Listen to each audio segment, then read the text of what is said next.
200 gram மைதா எடுத்திருக்கேன். 200 gram மைதாவை நம்ம போட்டுக்கலாம்.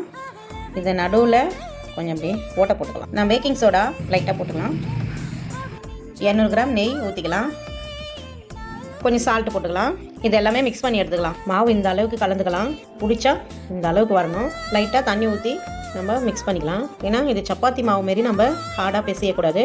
நல்லா லைட்டாக பிசையணும். நான் எப்படி லைட்டாக லூஸாக பேசுகிறேன் பாருங்கள். இப்படி தான் பிசையணும். பாதுஷாக்கு பாகு காசிக்கலாம். நான் 200 கிராம் சக்கரை எடுத்திருக்கேன். வாசனைக்கு ஏலக்காய் போட்டுக்கலாம். 1 ஹவர் நல்லா ஊறிச்சு மாவு. நம்ம இதை பாதுஷாவாக பிடிச்சிக்கலாம். எடுத்துக்கலாம். இந்த அளவுக்கு ரெடி பண்ணி எடுத்துக்கலாம். பாதுஷா பொரிச்சு எடுத்துக்கலாம். ஸ்டவ் பற்ற வச்சு பாத்திரத்தை வச்சுட்டு எண்ணெய் ஊற்றிக்கலாம். எண்ணெயில் போட்டு பாத்திரம் நல்லா போட்டு எடுத்துக்கலாம். பாதுஷா ரெடி. இந்த மாதிரி நீங்களும் ட்ரை பண்ணி பாருங்கள். என் வீடியோ உங்களுக்கு பிடிச்சிருந்தா லைக் பண்ணுங்கள், ஷேர் பண்ணுங்கள், சப்ஸ்கிரைப் பண்ணுங்கள். மறக்காமல் கமெண்ட்டில் சொல்லுங்கள்.